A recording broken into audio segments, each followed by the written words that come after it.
We will go ahead and get started. But thanks for doing that for us. My name is Heidi Simon. I'm the Director of Thriving Communities at Smart Growth America, and I'm so excited to be bringing the second webinar to you for Dangerous by Design, following up on a webinar we did in June where we walked through the report in whole. This webinar, we're going to focus largely on what needs to happen to turn the tide on the pedestrian safety crisis. How can we start chipping away at those numbers that were shared in the report? And we have two fantastic partners with us today to help provide insights into their work, as well as answer and take questions and help us dream big about what could be for people walking across America. And they are Laura Hardwicke with the City of Orlando and Ernest Banks with Polk Stanley Wilcox Architects and studioMAIN. And I will be turning it over to them shortly. But first, I did want to take a minute just to share a little bit about SGA and recap Dangerous by Design in case for those of you who weren't able to join at last month's webinar.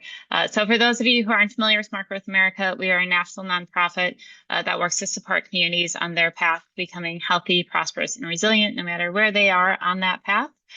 We look to work with them to take those steps forward. We do this with technical assistance, with advocacy, and obviously with research and writings like Dangerous by Design, why we're all here together today. But really, we want to just realize a vision of livable places, healthy people, and shared prosperity. And Dangerous by Design is a cornerstone report. It's been produced a number of times over the years by Smart Growth America. Unfortunately, the story hasn't changed all that much. We'll get into that in a second, but it's a report that examines the pedestrian safety crisis across the United States, including rankings for all 50 states, as well as the 101 biggest metro areas. And we released the 2026 report in June. I hope many of you have seen it. And Eric, maybe you can drop it into the chat if possible. Now for folks to check out later if you haven't had time to dig in. But we're going to walk through some of the headlines now, just again to ground us all before handing it over to our panel today. And the headline, unfortunately, is that we continue to just be in a historic and devastating pedestrian safety crisis across the United States. We saw a 72% increase in pedestrian fatalities between 2009, which is the first time Dangerous by Design was released, to 2024, which is the year that we have the latest available data for. At this pace, the U.S. won't reach 2009 levels until 2042, excuse me. So we are seeing, that decline happen, but it is slow and it is minimal. And what we found was, if you take out that COVID bump, that spike that happened during the pandemic that we're all familiar with, we would still be trending worse. The overall historic trends is moving in the wrong direction. So even the progress that we're seeing is really just right sizing back to the crisis that we were already in. With the COVID bump, it looks like improvement. People are celebrating. You might have seen headlines from the federal government and some of their partners calling on the progress that was made, but it's really not any progress to be celebrated in our mind, because without that COVID bump, we are still very much so in a time of crisis across the United States. As I mentioned, Dangerous by Design does rank the top 50, all 50 states in the top 101 metro areas. And one of the things that we saw is that the top 20 most dangerous places for people to walk in the top 20 states for most dangerous states for people to walk, have largely stayed the same between reports. There's those places in the southern part of the United States that continue to just be incredibly dangerous. And those are the places that have been largely developed after the introduction of the automobile. They are the places with streets designed to prioritize vehicle traffic over people's safety, and whose land use patterns really encourage sprawl over dense development. Florida remains the state with the most dangerous metro areas in it, although California is quickly catching up to them now with 5 places in our top 20.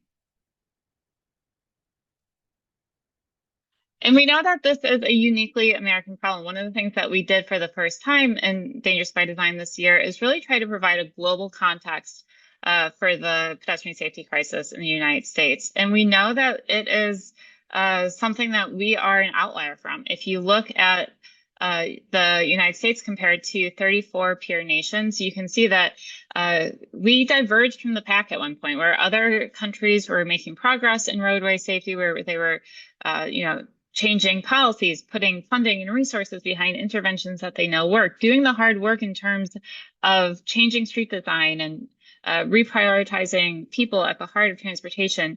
Even if it wasn't initially popular, they were doing that work to save lives, and it really paid off for them. And the United States started moving in the opposite direction. And if we had simply been able to track with those 34 peer nations, if we made similar investments, similar improvements, we would have saved over 60,000 lives in the past decade.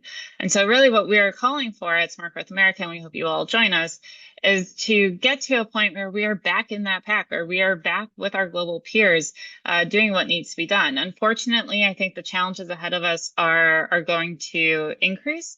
The news out of U.S. Department of Transportation last week, where they removed several proven safety countermeasures that have demonstrated time and time again their ability to improve safety, not only for people walking, but for people biking, taking transit, and yes, even people in vehicles.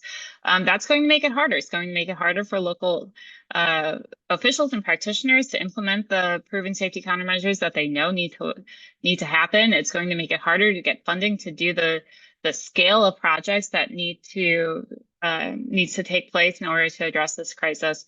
And so I really hope that we can get back to prioritizing safety and stop politicizing it, because otherwise we're just going to have more of the same.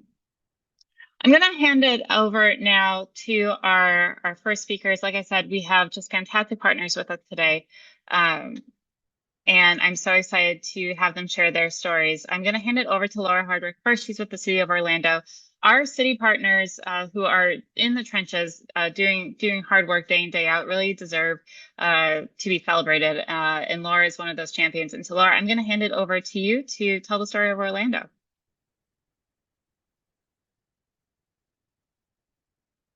And Laura, you're on mute. Oh, yes. You can see my screen all right? Yep. Excellent. Thank you, Heidi, for that introduction and that overview. I really appreciate it. My name is Laura, and I started working for the City of Orlando about 5 years ago. And my main role is to implement our Vision Zero program. It was a very important role for me to take on. I grew up in this city. I grew up getting around Orlando without a car as a kid, and I knew firsthand the challenges with that. And so I was really drawn to this work and enthusiastic to make a difference. So while a little nuts to take on this work when the city had ranked #1 for so long, it's important, and I'm encouraged by our progress over the last couple of years, knowing that we're not where we want to be yet. But what I wanted to share with you all today is some of the changes that we have made that I think are showing progress towards zero. So a lot of people will ask me, is there one thing that the city's done that has improved the safety the most? And I don't think there's an answer to that. I don't think it's one thing. We are challenged by the fact that we do not have a dedicated transportation funding source in the city of Orlando or our county, Orange County. So a lot of the changes we do are more of the retrofits and the small starts. So you don't see a lot of transformational complete streets projects on this map. But last year we put together our 5-year progress report, and we really sat down and said, not just within the safety team, but other projects in the city, where our investments that we think we can track to roadway safety were made. And we saw over 5 years, at least 100 projects that we can say had safety as the main goal. So we mapped them, and they're on our website in a beautiful story map. You can click around and learn about some of these projects. And I want to tell you about 2 of them that I think have one of the biggest impacts citywide. So when we're looking to implement things across the city, we start with the data. So like many cities, we have our high injury network, and we want to really drill down into that to understand the types of crashes that are happening on that high injury network. So this is a look from our most recent update to that network for the bicycle and pedestrian crashes. We do combine those in our vulnerable road user category. Kind of like Heidi said, the projects that benefit these users are going to benefit everyone for roadway safety.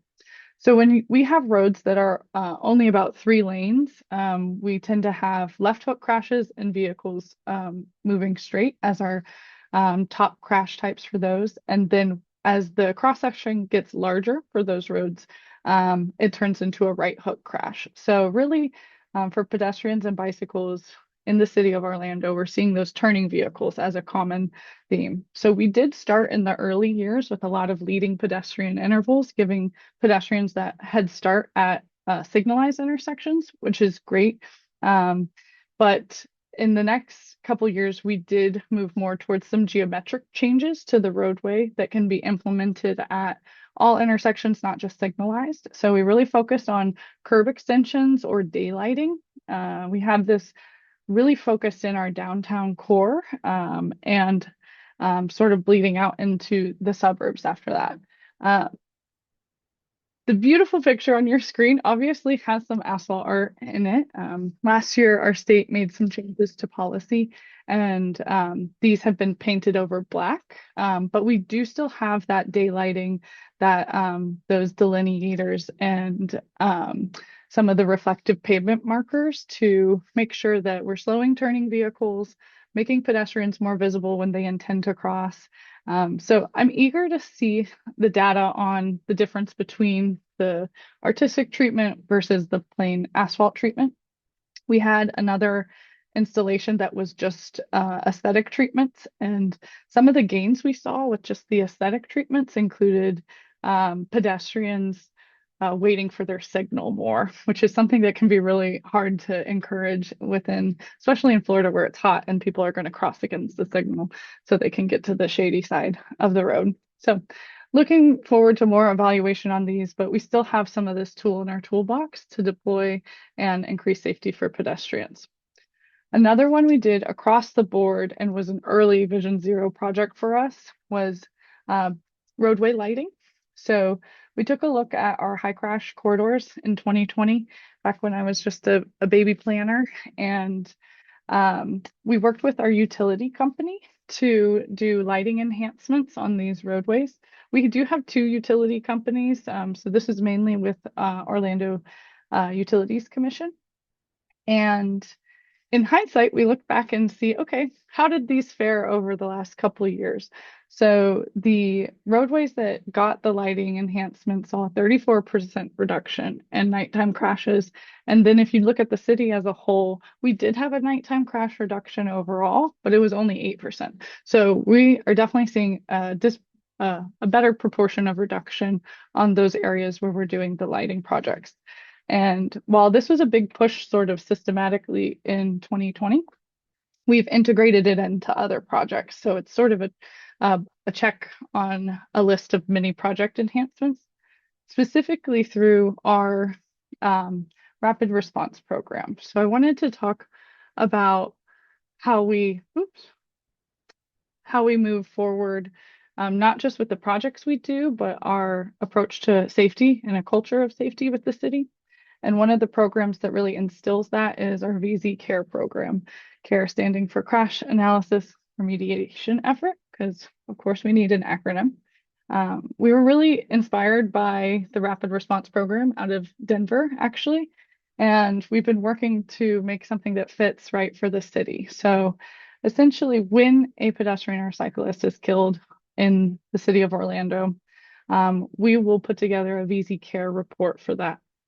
And we get together with an interdisciplinary group. We've got our planners, we've got our engineers, we've got law enforcement, and then any other stakeholders who might be applicable to that. So if the crash happened in a Main Street district, we might involve them. And then we do a site visit, and we really come together as a team to see what we can do in the short, medium, and long term with this.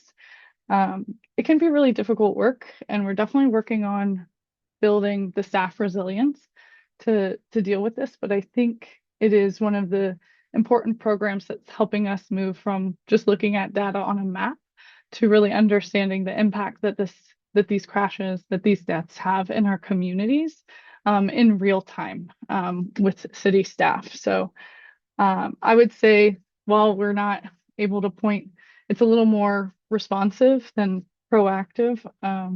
This is becoming sort of a cornerstone of our Vision Zero program with creating that culture of safety. That's all I have for today. But our website where you can see our progress report and some of the other projects we're working on with Vision Zero is easy to get to on the screen. Thanks, Laura. Some of you have already figured it out, but we will be using the question and answer function of Zoom. We will take questions for the panel at the end, but feel free to go ahead, start dropping them in there, and we'll get to as many as possible after the presentation. I'm going to hand it now over to Ernest Banks because we know that while our local and city practitioners are integral to the changes we want to see happen, they are only one piece of the story. And advocates and community members play such an important role in making sure that the vision for the community is one that reflects the type of transportation and community that we all want to see and that we want to live in with our neighbors. And Ernest is just such a fantastic example of what happens when an advocate and community member really just takes on such a commitment and a powerful project. And so Ernest, take it away. Yes, thank you so much, Heidi. Are you able to see my slides? I am. Okay, wonderful. So hello, everyone. Good afternoon, or hello from wherever you are today. My name is Ernest Banks. I'm a architectural designer based locally in Little Rock, Arkansas. And in my spare time, I also like to volunteer with a nonprofit organization called studioMAIN. We are an architectural advocacy nonprofit. And today I would like to show you a little bit about our project called Beyond the Divide. This project was a part of Smart Growth America's Community Connectors cohort for 2025. And it is in partnership with a lot of organizations that I'll go over today, but I'm excited to talk to you about this. studioMAIN, the organization that I just mentioned, who are we? Well, we're an architectural advocacy nonprofit based locally in Central Arkansas. And our real goal and our mission is to equip communities with the tools and knowledge of architecture and engineering so that they can be better equipped to change the spaces around them. We also act as an intermediary or liaison between specific communities and the city, specifically the city of Little Rock. And we really use our experience from being architects and just local advocates, city leaders, real estate agents, engineers. We use that to really help communities understand what those issues are in their areas that are making life difficult and coming up with action plans to tackle those problems with solutions that are actually cost effective and low cost. Really, what we're known for are our pop-up activations where we will take an issue that we may find in the neighborhood through community feedback and then using low cost ideas to actually tackle those head on through quick interventions. And we've been doing this since 2012. But the reason why I'm here today is to talk to you about this Beyond the Divide project and why we even applied for the Community Connectors program from Smart Growth America. If you don't know very much about downtown Little Rock, we are on the cusp of a very large major change. However, in 2022, Smart Growth America and their Dangerous by Design identified Little Rock or the metro area of Central Arkansas as the 10th deadliest amongst pedestrian-related fatalities. And here we are experiencing a very vast toll of disproportionate values to the number of people who actually live here. So Dangerous by Design shows us, those consequences of transportation systems. But through this Smart Growth America program, we had the opportunity to begin to ask, okay, so how can we address the human experience here in Little Rock by testing ideas? And then two, how can we address the harm of past infrastructure and here Little Rock locally, that piece of large infrastructure that's affected affecting a lot of people is it's called I-630, is a large interstate, while also helping to reconnect communities that have been impacted. And so with Little Rock, when trying to figure out how we are going to use this grant to better and benefit the community here, we had to ask, well, where are we going to do this test where we can see how we can transform the community that has been impacted by this infrastructure through quick ideas. And downtown Little Rock actually adopted its very first master plan back in, I believe, 2023 or 2024. And they identified four different focus areas within the downtown a metro area that would be focused on for the future development of the community to help spur on development as we move towards the future. And one specific focus area was a location called West 9th Street here in Little Rock. It is to put it lightly, it is a very important historical corridor here locally within our city, and it has seen some disinvestment over the past few decades, and it is on the periphery of our downtown, and it's very disconnected from all of the liveliness and development that's going on within the heart of it. So we decided to focus on that area in particular for its cultural and historical significance, but then also for where it's located within downtown Little Rock. And so, uh, addressing that issue about how to create a more human connected experience was the first problem that we want to address. But then the second is how to reconnect a street that has so much history back to the community and show its significance in more than just a surface level way. I'll very briefly go over this, but West 9th Street in Little Rock was Little Rock's own Little Harlem or Black Wall Street. At one point back in 1959, there used to be 100 Black businesses at one time along this corridor.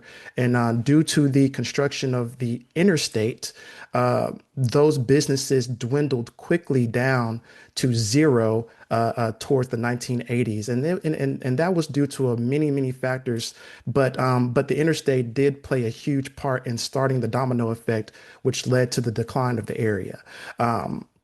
So this image is the city grid of Little Rock back in 1960. The orange line represents our project area, West 9th Street back then.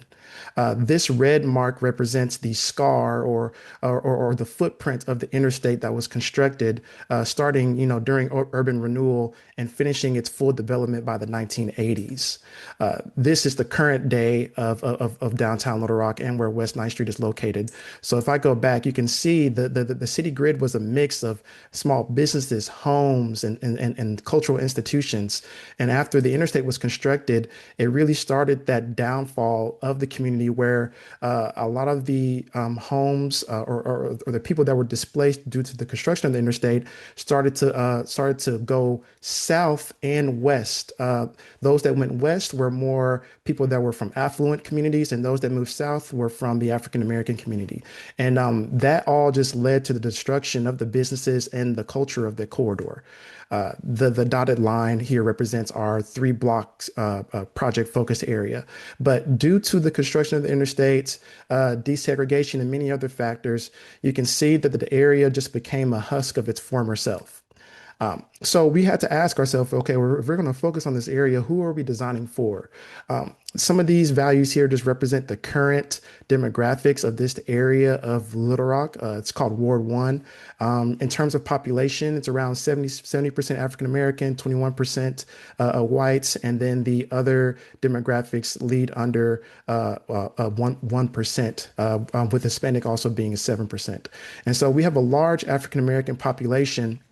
But in terms of ownership of property of the area, like there was historically, there is none for the African American community. So as we are kind of going through this, our team is thinking about, okay, can we not only make this area of downtown Little Rock safe for pedestrian lines, but can we inject more cultural elements that will get people to want to actually experience the road diet design changes or the other developments that are going on in the city? Because we understood that if there's nothing to bring people there, then really doing this exercise isn't going to serve as much as we think that it would.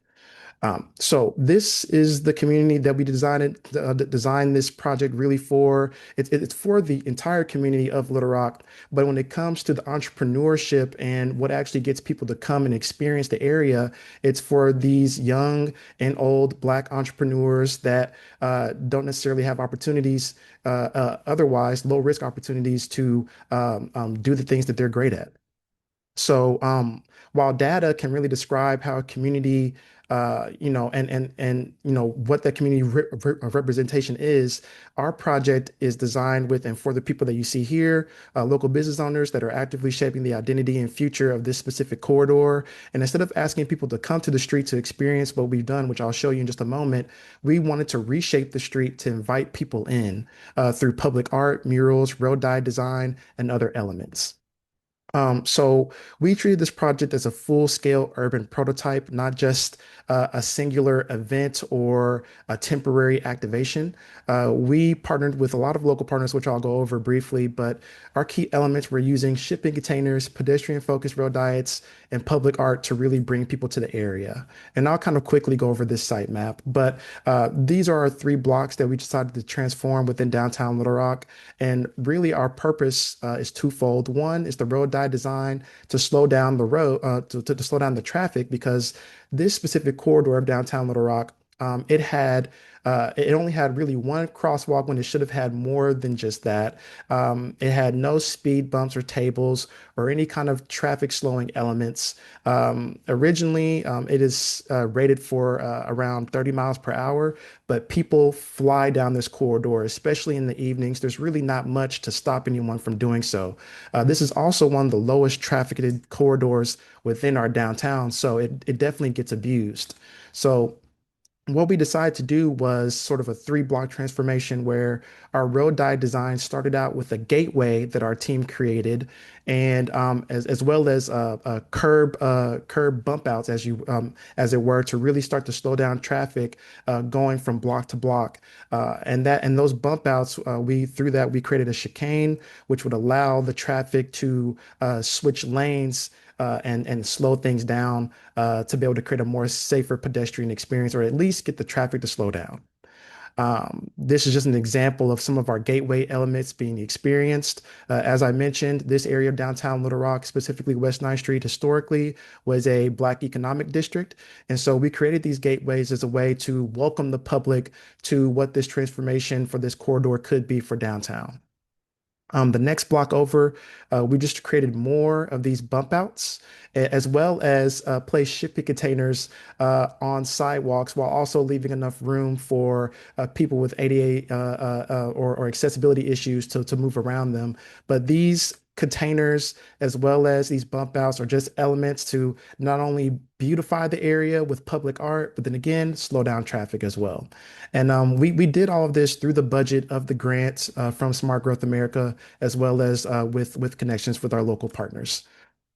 Lastly, this is the last block. Again, a little bit more of the same.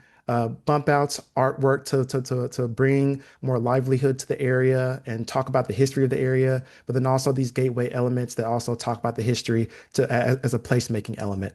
And then lastly, our Black Business District, which again is what is what I think our team really wanted to focus on, to create a destination for people to experience the traffic transformation that we had in place. And this business district was created through shipping containers, and we had tons of different businesses, from clothing, food, health and wellness, yoga, art studios, you name it, as a way to revitalize the community through our traffic redesign for this area. And to make this even vision possible, it took tons of community and city networking and partnerships. Myself, as the design lead, could only do so much as an architectural designer and with a little bit of urban planning experience. I really leaned on heavily with my internal team, as well as with the city of Little Rock, as well as our community liaison partners, to get us connected to various different organizations to make every single component of this project possible. This is just a minimum amount of partners that we had to actually make this project a success. For the road dye design, we had to coordinate with the city, various different planning departments, public works, traffic engineers, fire department, police, everything to make this a cohesive project when it comes to the road design. But when it comes to the different community elements, we had to basically go in front of as many community partners as we could to explain what this project could mean to this area, what it could mean to advancing the master plan of downtown Little Rock, because at the very beginning, I told you that West 9th Street was a focus area to help the future development of our downtown. And so, with the backing of the city as well as other different community partners, it really started to cause basically a sensation effect where people just couldn't wait to become a part of this project when they understood how testing ideas and not having to wait years for actual plans to be implemented for permanent infrastructure, how this test could really spur on the excitement and get people thinking about what that future investment could truly look like in our downtown. Again, just kind of going over quickly what it took and what kind of coordination it took to really make this project a success. We were awarded the grant back in October, well, the very end of September of 2025, and we spent, I would say, maybe 4 to 5 months of actually doing stakeholder and community building to be able to make this project a success all the way through, I believe, January. And then from really January through April is when we started to try to implement a lot of the ideas that we planned. And then from April through July is, well, April is when our project launched, where you saw all the stuff that we did in terms of transforming the corridor. And so I'll just kind of quickly kind of go over some of just the imagery of the things that it really took to make this project a success. Cleaning up overgrown sidewalks, restriping the road, painting the murals, all workshops, community painting days, working with our local city government and our mayor to make this project a success. It was truly a collaborative process from top to bottom. And here are just some more images of the project and just a lot of the great things that we accomplished from this. And this is just a very quick video, just kind of showing the experience of the project from a local biking community. Just showing that really being able to reach out to people and try to communicate the importance of having an interconnected community through all facets, through biking, walking, and much more is what made this project a true success. So I know I'm very short for time, but I'll just kind of go over again just what it took to implement this project, whether it's navigating the right of way or working with our Department of Transportation, having multiple design reviews through our Public Works Department, as well as the infrastructural needs to actually make the business district of this project possible. Just so much content and so much stuff, but through this grant, I want everyone to understand that it is a wonderful opportunity, but you have to have a team behind you that can make it a success, and you have to have the willpower to go through this. Because on top of this being a volunteer opportunity for me and my team, we have our day jobs as well. So we lean heavily on our community partners to make it a true success. Again, I'll just kind of briefly go over just some of these images and talk about the outcomes. But 3 blocks transformed through tactical urbanism and quick, low-cost ideas. 20 businesses and small entrepreneurs supported through this project, and creating that helped create consistent foot traffic to the area. The project officially ended in June, and we are calculating and collecting all of the data that we received from the vehicles that came down the corridor, the different speeds, how people experience the project now that they could actually have something to walk to as a destination. All of that is being collected right now. But this was a wonderful opportunity, and we truly thank the Smart Growth America team for selecting us and for having us be a part of this cohort. So I'll just end my presentation there. So thank you so much. Thanks, Ernest. And this wasn't your first pop-up that you did in Little Rock. Can you talk a little bit about, from some of your earlier demonstration projects to this one, the reaction or the growth that you saw with working with the city? Have they changed their perspectives or seem to be maybe moving along with you a little easier? How would you, if you look back in time from then to now, how would you evaluate that? I would say that this project really put our organization on the map for showing that we are able to not only just execute a solution for a day, which is typical for one of our projects. It would be a pop-up event over a weekend, and then it would stay up for maybe a few weeks to a month, and then it would go away.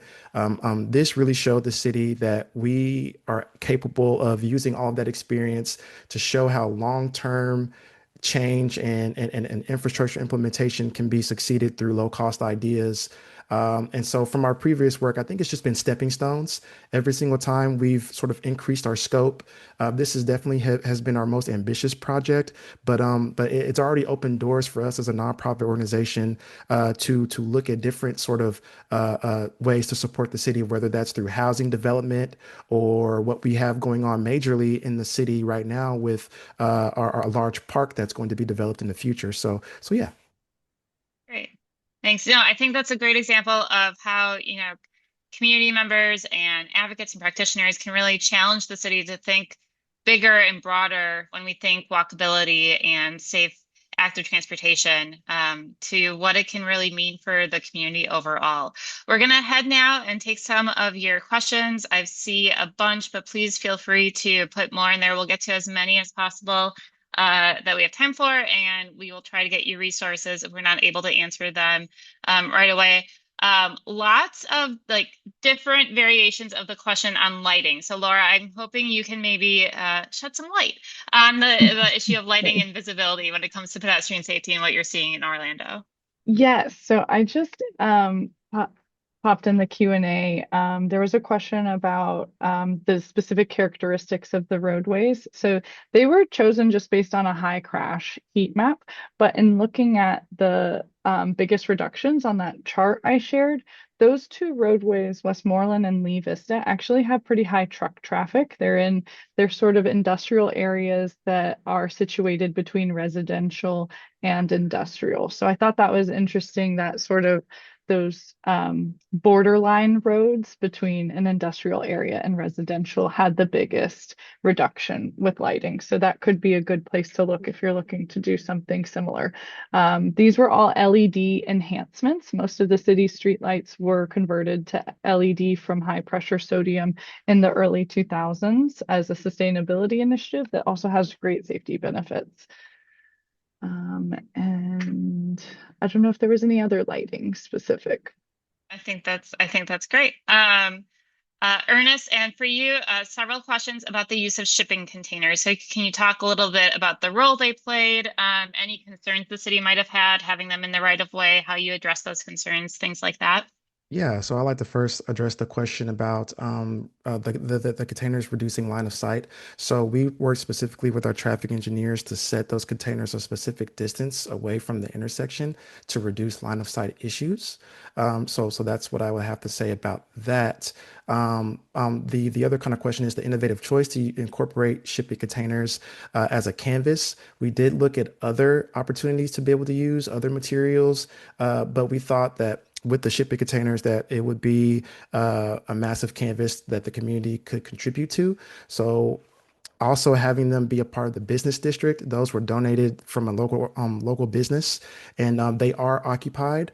And we use them as storefronts, temporary storefronts for those businesses. And those businesses that were in those containers are now transitioning to more permanent brick and mortar solutions that we are trying to find them with opportunities with throughout the city of Little Rock. That's fantastic. It's such a good proof too that some of what we talk about when we talk about improving transportation safety also has positive economic impacts for the communities as well, right? It's win-win across the board. I think we're probably all familiar with pushback when it comes to making these changes. Change is hard, right? And getting people to think differently about transportation and really roll up their sleeves and change the street design can be difficult. So would like both of you to talk a little bit about pushback that you might have received for your projects and how you overcame that. Ernest, specifically, thinking about like the mayor and city council and their role. And Laura, if you want to talk about, community members or the interaction with the state and feds, I think that would be great. Laura, you want to go first? Sure. So for the two project examples I talked about, we didn't get a lot of pushback from community members on them because they are pretty easy wins. I think lighting you can get some, especially in residential areas, but we did a little more just like informational outreach with postcards than you normally would, because some folks don't want their street to feel like it's lit up like a football field. And then there's also I always forget what they're called, but they can install something inside the light fixture to make sure the light is focused towards the street and not towards someone's front or backyard. So that helped with that project. In terms of the daylighting, there was I wouldn't call it pushback, but there was a process to work through within City Hall to get the right aesthetic treatment. You're introducing, and I'd love to hear some feedback from Ernest on this, you're introducing a very subjective thing into an objective infrastructure project that's used to a different kind of discussion environment. So we spent a little more time than I anticipated determining the actual designs of our spatial safety treatments with the aesthetic treatments. And then long term with the state, we got a notice last June that they determined those to be inconsistent with the manual on uniform traffic control devices, which I think is up for discussion. One of the municipalities in Florida, I think, is still pursuing a lawsuit against that for home rule as well. And then there is the argument coming down from the federal government that art in the right of way like this is a distraction and counterproductive to safety. So that's where that pushback came from. I've already got some ideas from Ernest on how we might be able to incorporate it in other projects in a vertical surface like the walls because it's worth it to me because it does get people interested in these projects. They care more about losing these daylighting. The community did because it had that placemaking component, that aesthetic feature, as well as the rainbow crosswalk from that is near our Pulse Memorial site. That really got folks who probably didn't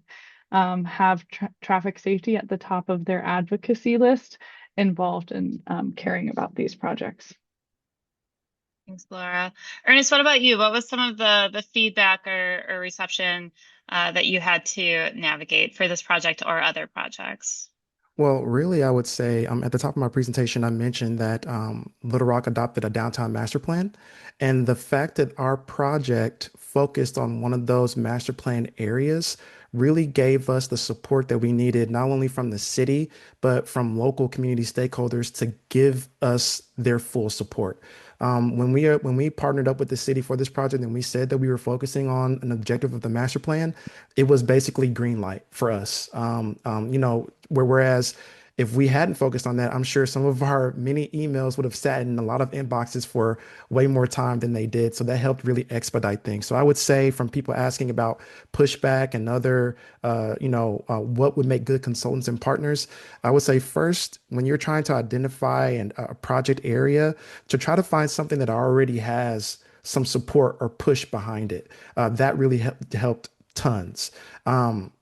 Now, when it came to the local area that we chose, it's zoned for light industrial, and a lot of the businesses that are over there hated this project because their trucks were not able to, have as much ownership over the road now that we did a road dye design. Whereas also in that location are two cultural historical institutions that are partners of ours that supported this project heavily.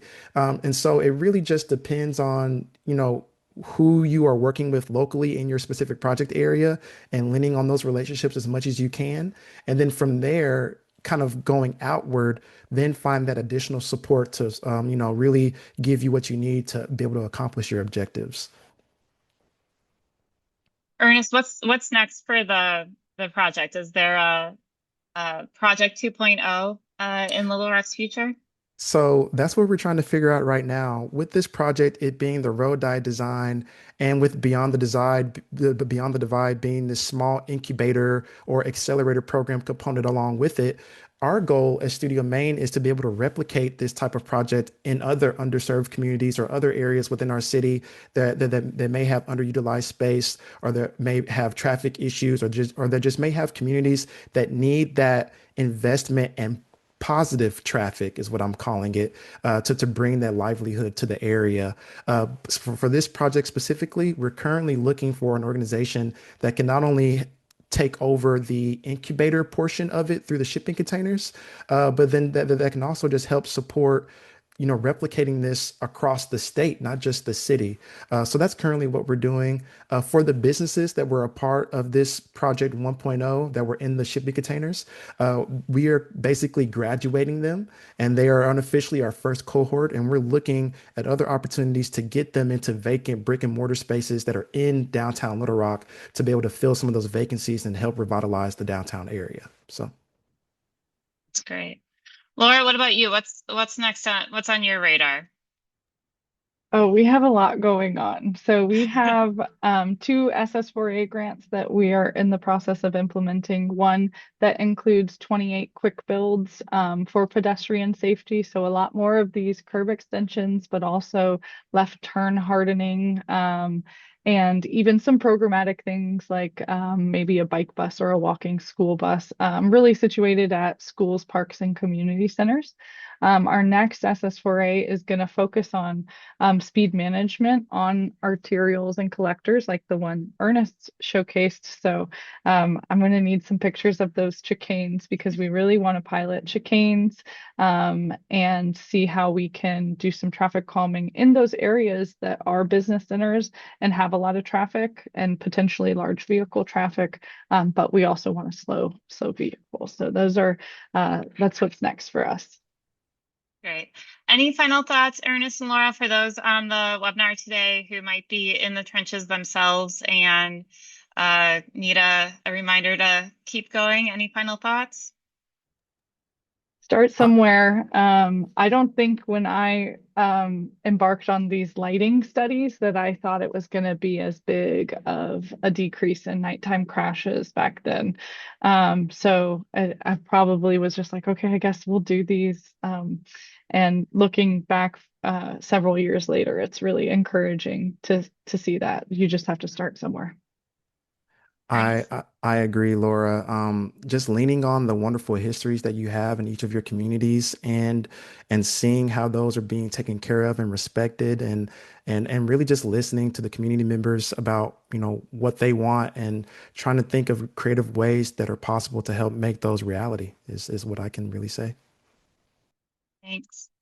Well, Orlando actually it was on our radar for another reason with Dangerous by Design. It had one of the largest long-term decreases out of all 101 metro areas, which caught our eye. So we wanted to dig a little bit deeper at SGA and see what was going on in the Orlando metro area. And I'm excited to share with all of you today that we have a new video coming out.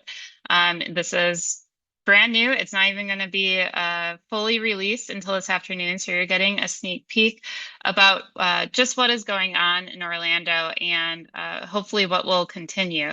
So I'm going to hit play, and Eric, maybe you can drop in the chat here and make sure that our sound is working.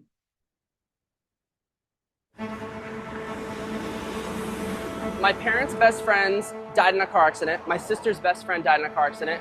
And I just remember thinking, nobody's questioning this at all. This doesn't make sense. Every driver is one flat tire away from being a pedestrian.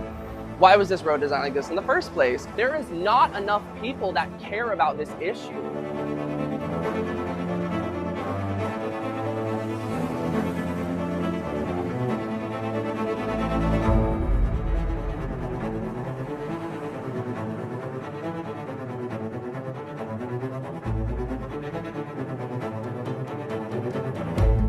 The area that always gets the least attention is the safety of the design of our roadways.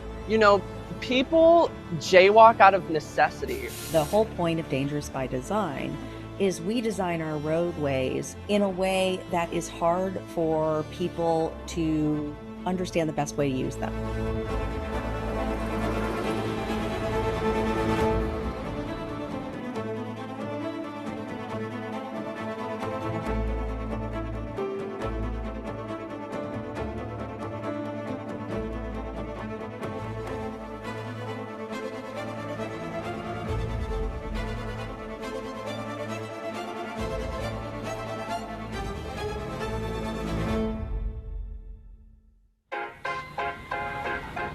Orlando's had some really good leadership, both elected and who's leading their transportation work.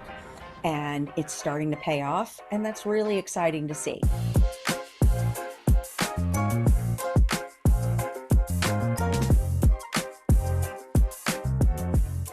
It helped us to really focus on the areas that show the data, right? So the data shows us that these are the areas that need the most help. I look at transportation and multimodal use not just like people who use bicycle lane on the weekends just to get their exercise in. I look at, mothers who have to take their kids to school, have to get to work, things like that, and we need to provide other options for all of them.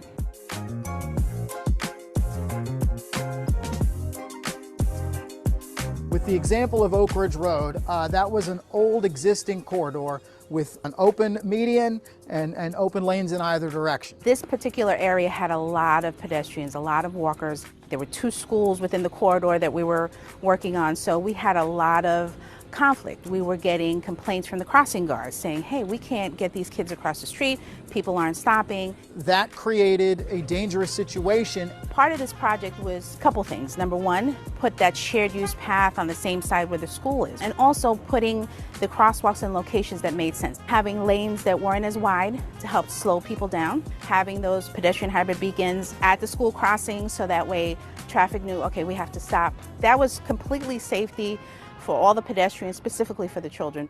And we've seen a dramatic improvement in the numbers.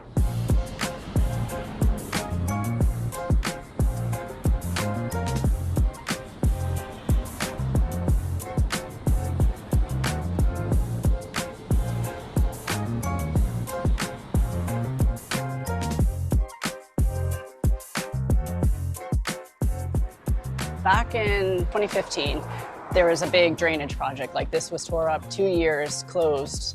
They put this nice 10-foot path here, shared use path, smoothed out the potholes. First day of school was like August something 2018.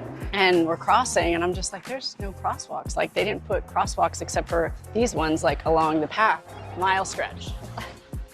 I was like, okay, somebody needs to hear about this. And I just remember I emailed the commissioner, she got it done right away. So they did the crosswalk, and that was about it. As we see the trends of fatalities, particularly for those walking, there are tens of thousands of lives on the line, and we need to take that seriously. With infrastructure, it's taken us years to get here, but that doesn't mean it's not a fight worth fighting. We're doing this for those kids. We can't just throw our hands up in the air and say we can't win, because the sun's going to come up tomorrow, people are still going to go to work, and we still have a responsibility to make these communities as safe as we can.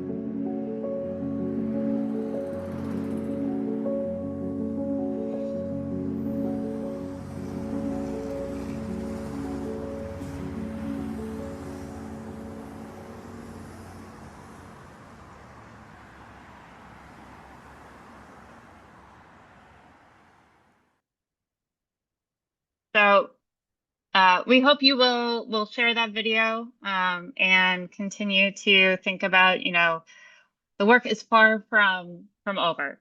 Even in places where we're seeing progress like Orlando, we need much more progress, much more work to be done to really get to a point where the streets are truly safe for people walking and people using all modes of transportation.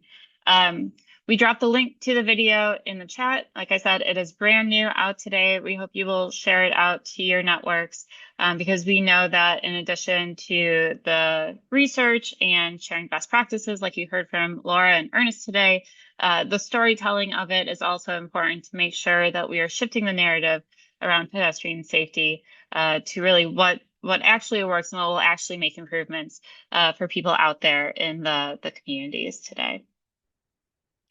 Another way that you can get involved with Smart Growth America is a new research initiative that we are kicking off here this summer, which explores the level of accountability and liability within transportation and transportation engineering specifically. There is a GoFundMe currently open to support this work. You can scan the QR code on the screen to learn more and consider donating. to support this work as we try to learn more about something that we hear often, right? Changes can't be made for fear of liability or legal repercussions, and we want to know where are those guardrails actually? What are the limits, and how can we help change them if they need changing, etc. And we can't do that without having better information. And this is the first step in doing that. And so if you or someone in your network might be interested in supporting this work, please scan the QR code on your screen, and the link will be sent in follow-up materials as well. I want to thank everybody for joining us today on the second webinar for Dangerous by Design. We hope that you have found it informative and that you will use this and all the resources on the website related to Dangerous by Design in your own work, and continue to engage and interact with Smart Growth America as we work together to address the pedestrian safety crisis in America. But thank you, everybody, and thank you to Ernest and Laura for sharing their time and expertise today.